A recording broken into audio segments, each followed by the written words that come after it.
Hey Lurkers, this week we won't be having a new episode because of the Easter holiday. Really though, what can compete with Zombie Jesus and a giant bunny that sneaks in your house at night? Run away! Run away!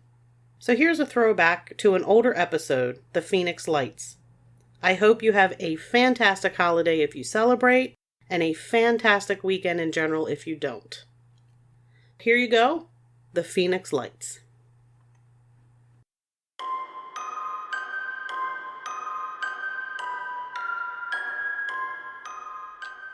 I fear not the dark itself, but what may lurk within it.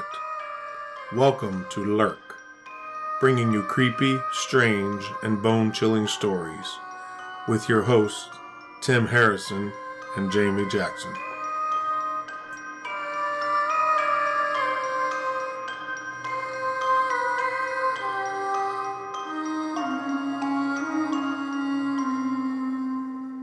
Hey Lurkers, it's Jamie. And Tim.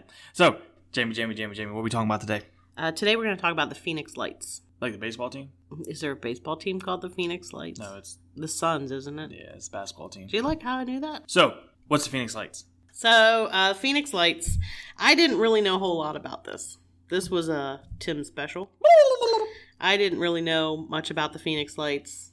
Angelina knew about the Phoenix Lights. Pointed me in the right direction. That's how I found all my stuff. Agent A for the dub. Right, yes. She's my go-to for UFO alien stuff. She's a baller. Yes. She's a baller. I'm going to start out by saying that when I started reading information about this, I was like, this is a total BS thing. It's not true, and we're going to talk about it, and it's totally explainable. And nothing weird about it whatsoever. Let's go then, Jamie. We're going to have a good conversation. That's how I started. All right. Fair. That's not how I finished, but that's how I started. Oh, no. Everyone starts that way. I'll be honest. That's how I started with that. Well, see, that's not always how I start, because usually I try to look at things open-mindedly, a little bit skeptical, but I always have a little bit of a bias towards the paranormal. That's fair. Because I believe it. That's fair. So it's not like I go into it trying to disprove something or not thinking it's going to be paranormal because I don't believe in it. I believe in the paranormal, obviously, or I wouldn't be doing a paranormal podcast. So I have a little bit of a slant towards believing the story already when I start. I started reading this, I'm like, this is BS. All right, BS. That's not how I ended, but that's how I started. Okay. So in looking at this, we're going to go a little bit before when the actual what is referred to as the Phoenix Lights event happened, just because it's important to have a little bit of background with this. Okay. 1995. So the Phoenix Lights happened, I believe it was 1997. So 2 years before, 1995. There's a doctor. Her name is Dr. Lynn Ketai. Wow. Yeah. I butchered it. He butchered it. I butchered it hard. I only know because she was in a documentary and said her name. Sorry, Ketai. Yeah, it's not spelled anywhere close to how it's said. She was at her house. It kind of sits up above Phoenix. It's part of Phoenix, but she can see the Phoenix skyline where she is. And she witnessed 3 amber-colored orbs in a triangle formation hovering over an area she said was private desert. She said they were about 3 to 6 feet each, kind of oval-shaped, uniform color, no glare, had a total different appearance than the lights of the city. So, she even mentioned when you look at the city lights, there is like a glare. The lights are glare. She says there was nothing like that with these lights. Okay. She also commented that they kind of had a soothing or mesmerizing. They had a soothing or mesmerizing effect, and everything was kind of eerily silent. Okay. And then nothing was seen for 2 years. She didn't see anything for 2 years. So it just goes silent. After that eerie event, it goes... Yeah. January 22nd, 1997. This is still not the event. We're still 3 months prior to the actual event. I'm officially 1 year and 6 days old at that time. Yeah, there's things that happen, and I'm not even going to bother asking about it because I knew you weren't going to have any idea. Because there's something else I'm going to talk about before we talk about the event, I think. I don't know. I'm not sure where I'm sticking it in, but it's kind of important in a way. Shut up. I swear to God. If you say that's what she said, I will slap you in the face. January 22nd, 1997, Dr. Ketai saw 3 orbs on the horizon. They were amber in color again, flying in formation in front of South Mountain, and it was around 8 p.m. She said some of the orbs would disappear but then reappear, and then 6 more orbs showed up. She took photo or video of this. She actually had the foresight to video this phenomena. So she called the local Air Force Base, Luke Air Force Base, and they kind of were like, we don't have anything in the air. They're very short with her. It's not ours. We don't have anything in the air right now. And she's like, well, I just want to know I'm just curious what's going on. And so they suggested call air traffic control at the airport. That's in their airspace, the area she was describing. So she does finally get in touch with somebody at the airport. And they said, yeah, there were 3 objects at 8 p.m. At 8:30, there were 6 more objects, and none of them showed up on the radar. So there were 6 points of light. They seemed to be attached to something because they were moving in tandem together. I mean, those lights, if you watch the video, you can see like a rough outline. Yeah, she took a video. There's lots of video. There's lots of stuff out there on this. So we're now at the main event. The actual Phoenix Lights. Here we go. March 13th, 1997. They started around 7:30 is what it said. It went on for several hours. All right, so March 13th, 97, strange bright lights were seen over Nevada, Arizona, and part of Mexico. Actually, wasn't just Arizona. That's a massive area to cover. Huge area. It wasn't just one event. It was several events across Arizona, and they lasted several hours, like I said. Yeah, so this isn't a quick like bloop, bloop. No, it was not quick. Not by any means whatsoever. People saw what they described as a wide V-shaped formation of lights that were silent, and they were witnessed by commercial pilots, air traffic controllers, police, and thousands of others. So basically the point in bringing up those, it was witnessed by people who were in the know. Yeah. They are reputable people who have to maintain their reputation, who also are knowledgeable about aircraft in that area, and that's my point in bringing up those specifics. Okay. So basically, we're just going to discuss different accounts of the same basic event, more or less is what we're talking. This was one event. This is not like it's a little different than the other stuff that we've talked about. Yeah. Well, that's a great thing, too, is that this all was shot on the same night. Mm-hmm. This is all shot at different viewpoints. But that just should tell you how massive this was a massive sighting. Yeah, this isn't something like where some people they're on a small area and they take a picture of a very small, shiny object. Like, this is such a massive event that I believe like multiple highly reputable people at that time actually didn't know what was going on either. And they saw it. Yeah. They were people who should know what was going on and had no explanation. Yep. So, one witness said they saw 3 enormous lights floating incredibly slow towards him, and they appeared attached to something that was several football fields long overhead. He could see the lights clearly, and he mentioned there was no filament wire. So if you look at a light bulb, and some people aren't going to know what we're talking about because light bulbs are now totally LED, different. Yep. They're LED and everything. So light bulbs had filament wire inside them, and he said there was no filament wire at all. It looked like the light was swimming around in the orb, which is incredibly weird. Yes. In 97, that's not something... Still weird now. It's still weird now, but it would have been even weirder back then. Correct. When we still had incandescent light bulbs. So, a commercial pilot, this person had 40 plus years of experience, also served as a military helicopter and fighter pilot, said that he saw the lights. He said the object had no navigation or anti-collision lights, and it was moving too slow to stay in the air if it was a conventional aircraft. That's one thing everybody does say, that it was moving incredibly slow. That was something they kept mentioning, how slow this thing moved. And that's something to definitely, I think, people need to understand. Again, this, was not, and I'm going to keep repeating this because it's crazy to think about it, though, because not a lot of people either A, know about this, or B, they think it's like, it was there for 5 seconds. Like, no, this was over several hours. Yes. It moved very slow, and most importantly, it wasn't small. Like, it was massive. It was a mile wide. Yeah. It was a mile wide. So this same pilot, he said it was 5 lights that were in a V formation, and that the lights were locked in position and moving in tandem. And he believed it was one aircraft, and said the lights resembled can lights and had no harsh glare. So a can light is a recessed light, kind of. Some buildings will have a light recessed like in the ceiling. That's what he's saying as far as can lights go. Yeah, it's a cylinder that it shines sits in. through. Yeah. He also said there was no harsh glare. So the lights that Dr. Kitai had seen previously, there was no harsh glare. She mentioned there was no glare, which was different than like the Phoenix skyline. The lights all described were amber, or they said like orange, which is amber, like a yellow orange. And they were uniformly round and equidistant from each other.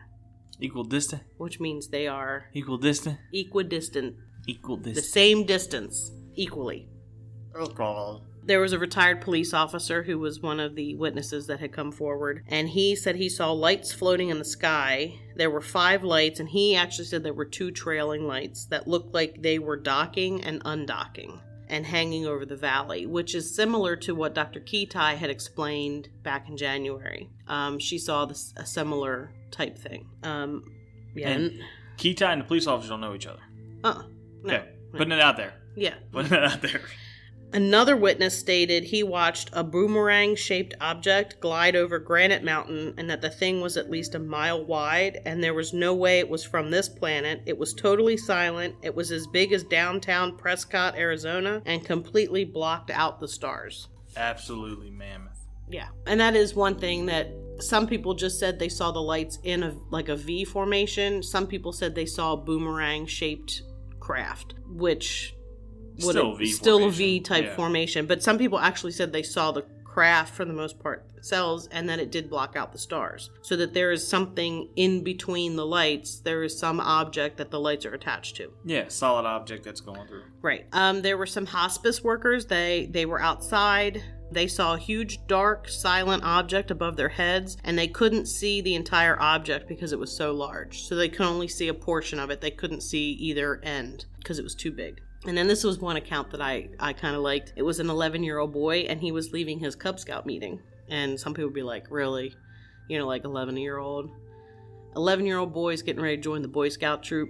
He's probably in 5th or 6th grade. Totally has the wherewithal to be able to describe something accurately and be an accurate eyewitness, speaking as a scout leader. Just saying. I was going to leave it alone. I was going to leave it alone. No, just saying. Just a little bias here, just a little. Just a little. Just a little. So this 11-year-old boy said he saw something that looked like a stealth bomber, which again is that same boomerang or V-shaped. And he said because it was triangle shaped and it had 3 lights and was moving very, very slowly there for 2 to 3 minutes. And then the lights went out one by one. Again, also like Dr. Kitai had described, she said the lights would disappear and then turn off and turn back on. Basically. There was an unidentified crewman from Luke Air Force Base that claimed 2 jets were actually scrambled during this, and that one of the pilots stated that they had a visual on it, they've got gun camera film of it, and they had no radar tape of it. It scared the hell out of them. Okay.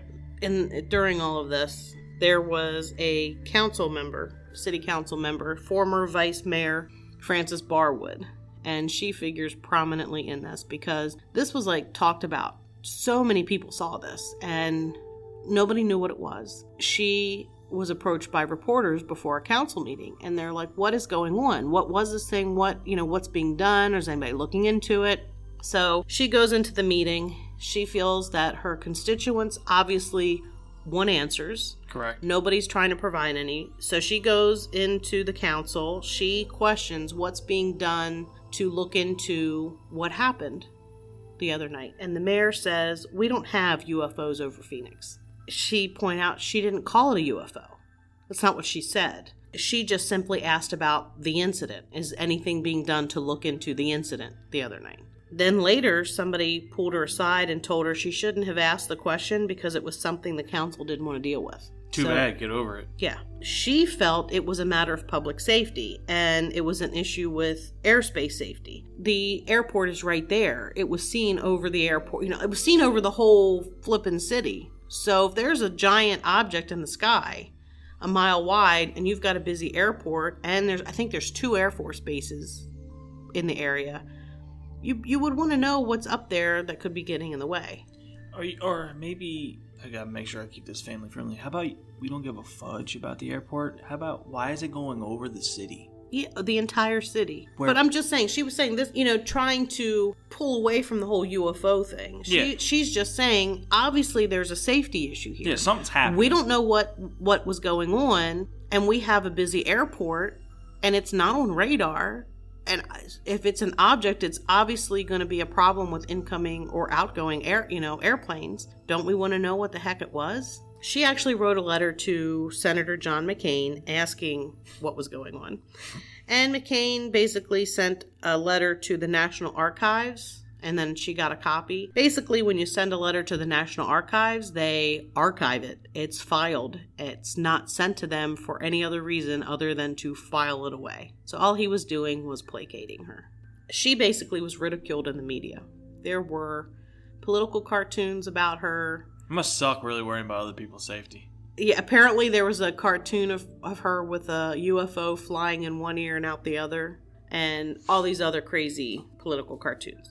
If I'll put this out there, if you are a person that has a media influence, right, and somebody who clearly in this situation, now there is some people that just say some crazy off the wall stuff, but this individual clearly had a wherewithal to worry about others, right? Mm-hmm. It's like, okay, I'm not calling it a UFO. I'm not calling it, what is it? Unidentified aerial phenomenon, UAF or whatever. UAP. We're not worried about none of that. How are you handling it? That's all I'm asking. Is, hey, what just happened? How do you handle it? Right. And the fact that she didn't have to elaborate means that they knew what was going on. They knew what they knew what's going to be said. Oh, it was in the papers at this point. Yeah. So for people to take it upon themselves to ridicule her, just shame on you. Like, that's the best way to say that. Like, honestly, at that point in time, she's not out here saying, "Oh, they took me up and they probed me 5 different ways on Sunday." The words alien and UFO never were part of what she was asked. She's just like, "Hey, what about our safety? What the heck was going on?" Yeah. I have other notes written down that she actually asked for an Air Force investigation. She also, and this was part of UFO Hunters. I don't even think that show's still on anymore. No. Did you hear about them? What, during their episode about this? No, like them, in period. No. Oh, we gotta talk offline about that. I used to watch the show a little bit back in the day, but I watched a little bit of their episode about the Phoenix Lights, which I think is it's season 2, episode 6, I believe, which isn't written down. I just remembered that. So I like how you picked up on the Tim thing here. I ain't gonna read it. I'm just gonna watch it. Yeah, that's the quickest way to do. Yes. They've already done a lot of research, so sometimes that's the quickest way. I did read actual newspaper accounts, however. I did pull up, because that's the best way for me to get factual information. Well, I use factual loosely because it's the media, but it's the quickest way to pull up information at that specific time, accounts of what happened. Correct. And I only say question the factual nature of it because some of what I'm going to talk about here actually disproves some information that was in the newspaper type of thing. So that's why I'm saying that.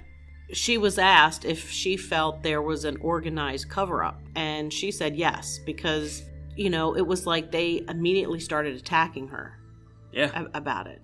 And all she was doing, people who put her into office had questions and wanted answers, and she was trying to do what a political figure is supposed to do and act on behalf of the people who put her in office. And that's all she did was say, what the heck was going on here the other night? Thousands of people saw this thing. What's going on? How dare she do the right thing? I know. How dare she? I know. So at the same time, the governor at the time was Fife Symington.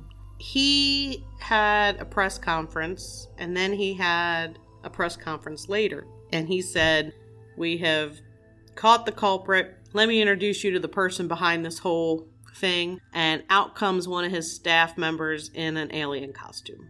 So I'm going to say that. But now we're going to listen to what really happened with the governor. Because even though he had that press conference and basically made fun of everything, he actually witnessed what happened.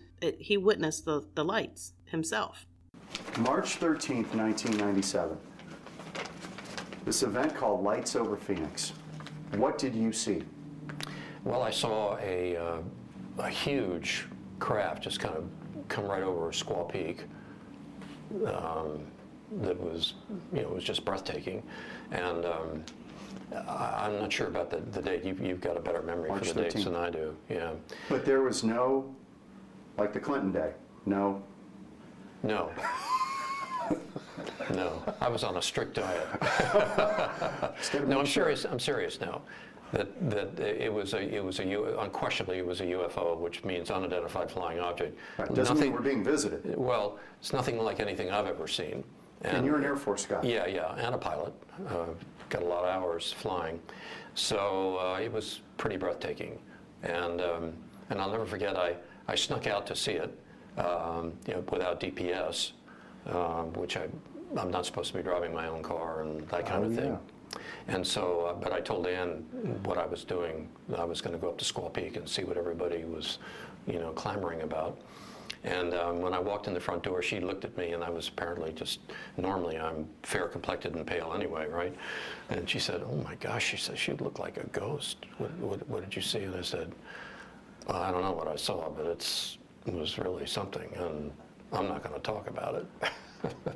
And Wow. so, Did it frighten you? No, I think I was kind of in awe, really, How big? Bigger than anything I've ever seen in the sky. Like an aircraft carrier in the sky? Yeah. Something like that, yeah. And it was hard to define because of the light in terms of the size, but it was absolutely silent and had sort of eerie embedded lights, and so that's what I saw. And I wasn't expecting to see anything because I was looking out over at Luke to the west, and then all of a sudden these people in the park area just on the west side of 51, there were a bunch of people there. Everybody said, "Oh, look at that." And we turned around, and this thing was coming from the northwest, traveling to the southeast. We now know, and it really hit me when we were watching the Diamondbacks in Game 7, and the B-1 flew over the lot. It wasn't a B-1 bomber.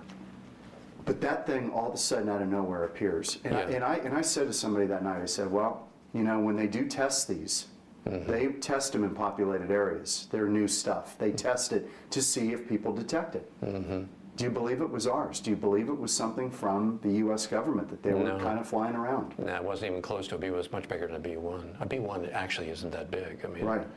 I mean, if it's at low altitude, it'll appear big, but no, this was totally different. Something, though, that you think our own government may have been kind of running by a populated area to see what would happen? Well, they certainly achieved their goal of stirring the pot, if that's what they were doing. But I don't think so. I think this was technologically far advanced. I use the analogy. Can you imagine if you took Christopher Columbus and put him in the cockpit of a Boeing 777? What his reaction would be? He wouldn't understand it. He would be convinced that this is something from another world, Is that what? And I think I really believe that. I believe that. But I've always been open to that. We're not alone in the universe. I agree with you. We're going to find that out one way or the other. Even Bill Clinton was talking about that the other day on the national news. I saw that. Yeah. I do believe that we're not alone. I just don't know that we've been visited. But you think maybe that night we were? I think so, yeah. There have been so many different sort of sightings and inexplicable phenomena that, but the disparity in terms of technological progress would be so vast that we would be, I think, of sort of no consequence to whoever is visiting us, because the technology to get here would be just beyond anything we could imagine. Did it hover? No, it was just going in a straight line. Slow pace? Yeah, slow pace, yeah. And then, there were all the Not sightings. flares. There were the sightings of the America West plane coming into Sky Harbor, said he could have landed on it. It was enormous. Yeah. Like an aircraft carrier in the sky? Is that about as close Yeah, as you could? I think that's a fair description, Oh, my yeah. God. Yeah. Yeah, it's kind of interesting. Maybe it's our next generation we're working on. Who knows? Well, we'll find out it someday. This was a Fox 10 Phoenix interview from 2014. What a joke. I don't think he is. This is not the only interview that No, I mean, but he ridiculed in somebody. Then now he did, but he says in another interview that I listened to, he specifically states that he regrets that happened.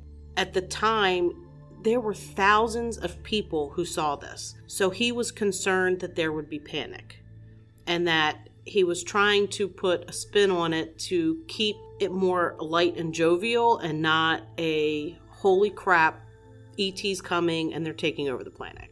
You got to remember when Orson Welles did his radio show, neither one of us were alive then. I just know about this. Just to put it out there, I'm not that old. That Orson Welles did the radio show War of the Worlds. Yes. People flipped the hell out They because did. they thought it was real and that aliens were invading and attacking.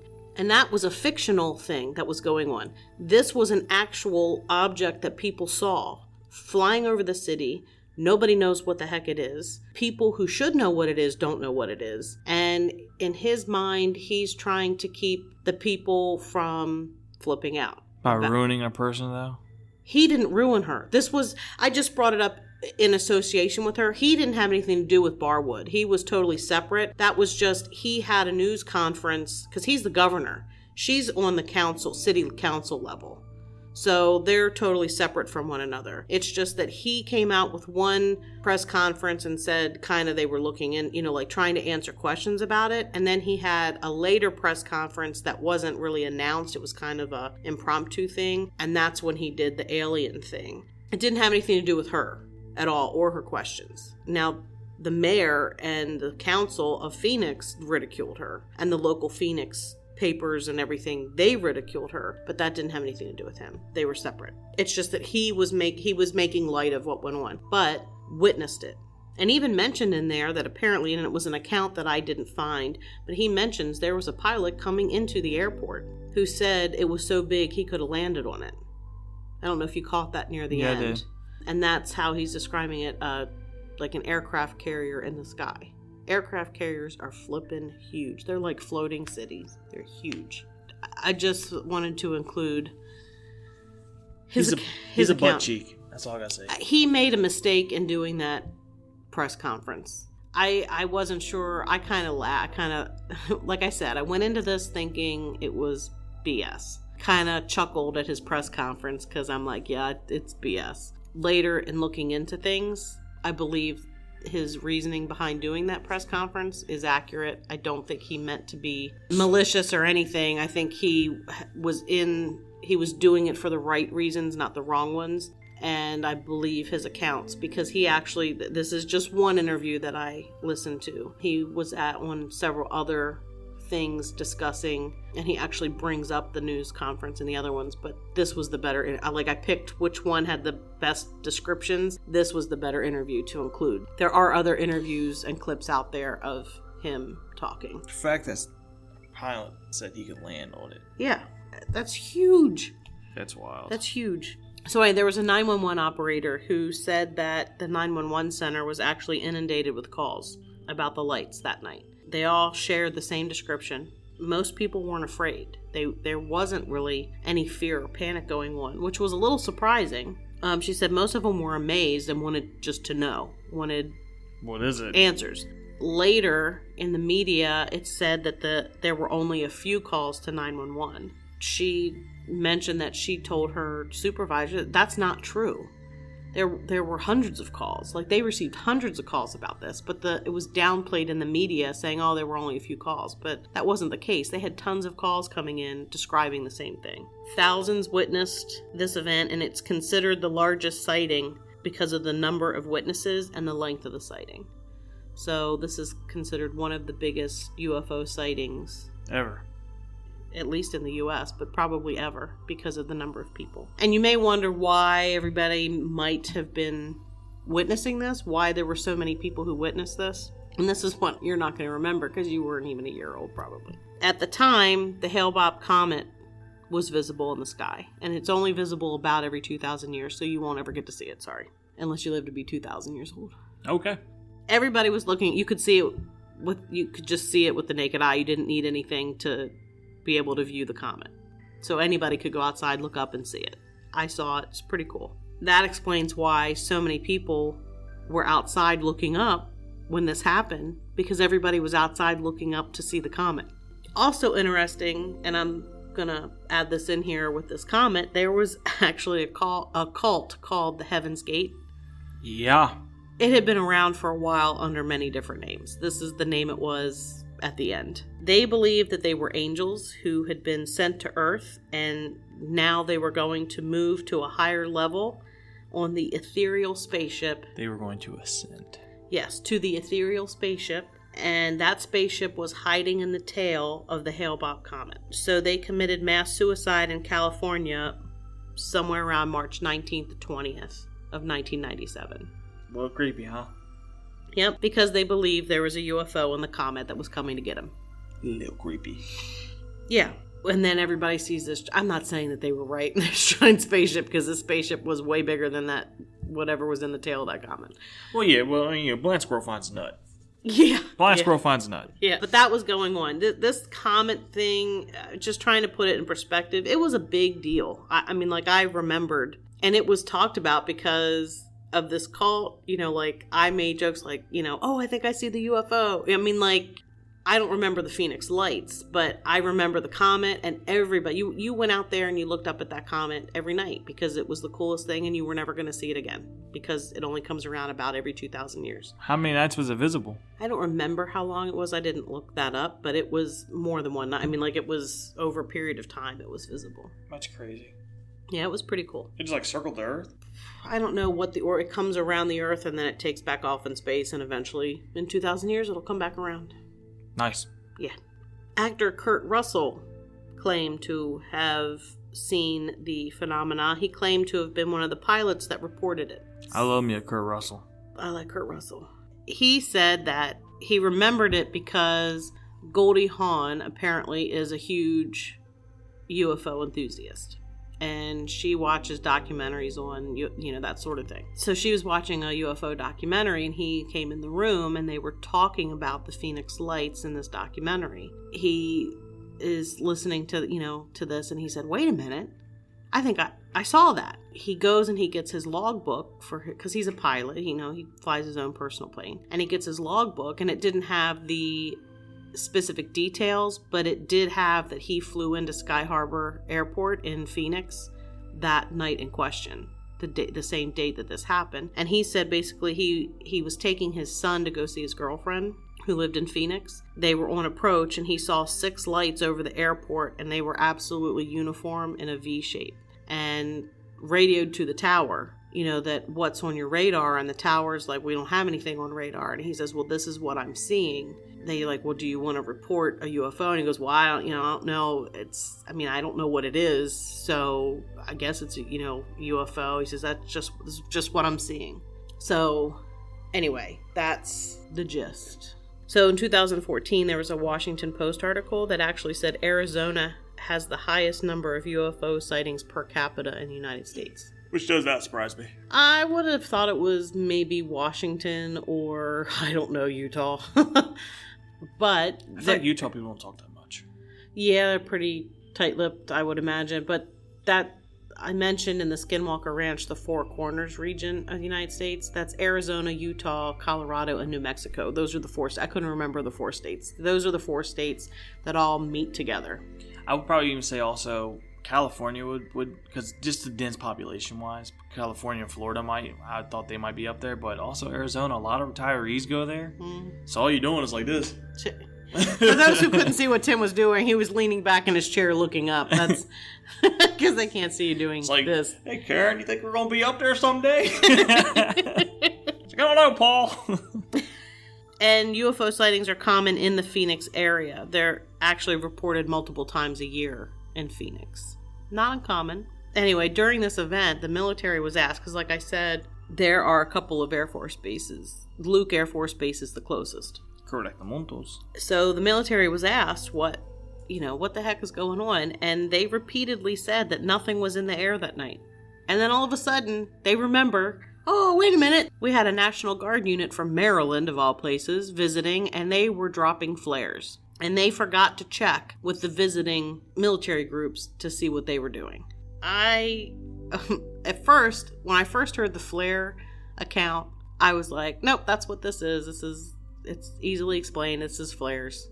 This is so ridiculous that I'm even spending time researching this because it's flares. And then I found the article in the newspaper about them saying repeatedly that nothing was there, and then saying that they had forgotten to ask the visiting military groups what they were doing. And I'm sorry, but if you're on a military base and you're doing things, they know what you're doing. Yes, they do. It's not a secret. Nope. They know what's being run. They have to know what you're doing so that they know what they can and can't do in a certain area. So I'm sorry. So that explanation was ridiculous. Like, after I started looking into it, it was like, oh. Anyway, there were quite a few witnesses who had a military background, and they all said flares did not explain what the majority of people saw. Some people did see something, and it could have been, if they had actually been dropping flares, what some people reported could have accounted for the flares, because they claimed they were dropping the flares within a certain time frame. The reports of sightings spanned outside of this time frame. So right there, discounted immediately, assuming they dropped flares. We're going to assume that they did. I don't think they did, but we're going to assume that. If these people with military backgrounds said flares did not explain what they saw, because what they saw was moving across the horizon. It was moving horizontally with the Earth, and flares travel vertically towards the Earth. They are traveling down from the sky. They're dropped out of a plane, and they are traveling down. Pyrotechnic and film experts examined the photos and videos. There were tons of photos and videos of this event. If you search it, you can find it. Go look for it. Yeah. YouTube's got a ton.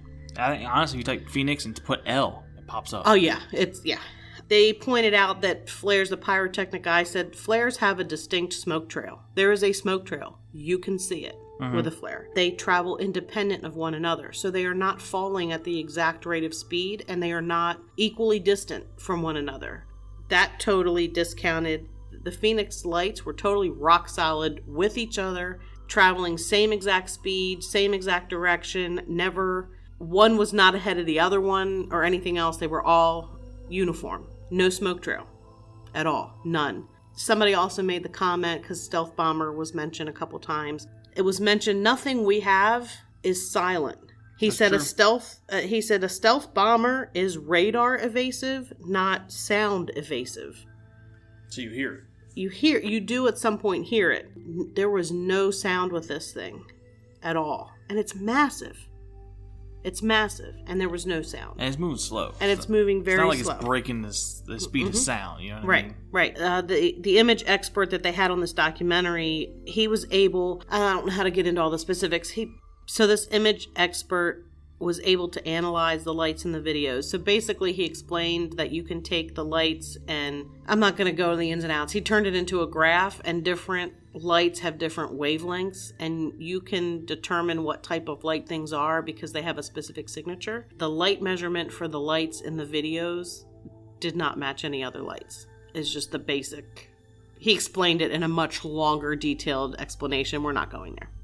And the documentary was actually based on the book written by Dr. Kitai, who's the doctor we mentioned earlier on in the episode. It is free on Prime, Amazon Prime, for you to watch for free if you're a Prime member, or you can get her book, and I'll put that in the show notes.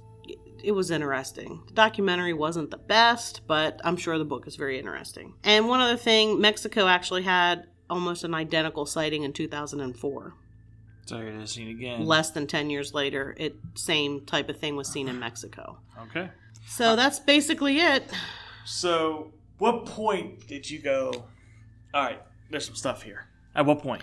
When I started watching the documentary, some of the eyewitness accounts, some of the people, the commercial pilot who had 40 plus years of experience as a military person, he mentioned it was moving too slow to stay in the air. If it was an aircraft that we have, they have to travel at a certain rate of speed in order to take off and to stay in the air, because you have to have lift. You have to have enough wind speed over the wings to raise it up and keep it up in the air. So in order to have enough lift, you have to travel at a pretty fast speed to stay in the air. True. And this was not traveling fast. That was the one, it slowly moved, and it moved over the entire city. Northwest to southeast, was that what the one governor said? But that's how it moved. It moved like in a straight line over like one of the most populated areas of the state of Arizona. That's the one that got me was that when they knew everybody's looking. Hey, there's a comet. Hey guys, what's up? Let's fly by. we're here. Yeah, and it was like that's what people said. It seemed more like it was trying to show people we're here. Look, because it had the most sight. I mean, this was like the biggest reported sighting of anything. Still, I think. I'll say what did it for me was when I watched all this documentaries and stuff. They're talking about like trying to debunk it. Mm-hmm. There was nothing they could do to debunk it. There's not. I mean, they've tried everything. They even tried people like faking it, but then they go, "Well, how other people see it then?" Mm-hmm. So at that point in time, I will leave it as that was UFO. Everybody knows it was UFO. Anyone tries to say it wasn't, I'm open for discussion. Show me. Yeah, I don't think this one. I think it was definitely a UFO. I don't think it can be explained in any other way. So happy I converted your views on this. I did. It was funny because I was messaging Angelina and Kelly, and I'm like, oh my gosh, this documentary sucks. Because it starts out really bad. Just stick with it if you watch it because the information in it is the information is good. It's like an informational video almost. Yeah, but I'm like, okay, I'm starting to think maybe there's something to this, and then like a couple seconds later, I'm like, okay, totally converted my opinion. I totally 100% believe this was a UFO. The lights have to be attached to something to travel as uniformly as they did. I agree with you. So with that being said, Jamie, tell everybody where they can find it. Well, you can find us where you listen to your favorite podcast. We're on most major platforms, and you can always find us at lurkpodcast.com, where all of our episodes are listed in addition to somebody flushing the toilet. Taking a dupe. In the show notes for each episode, we have links to the social media, Facebook, Instagram, and Twitter, and any resource information, and also a link to our merch is located in the show notes. Merch. You can get yourself a nifty t-shirt. That could fit a human-sized toddler. Oh, goodness. So with all that being said, like always, keep lurking.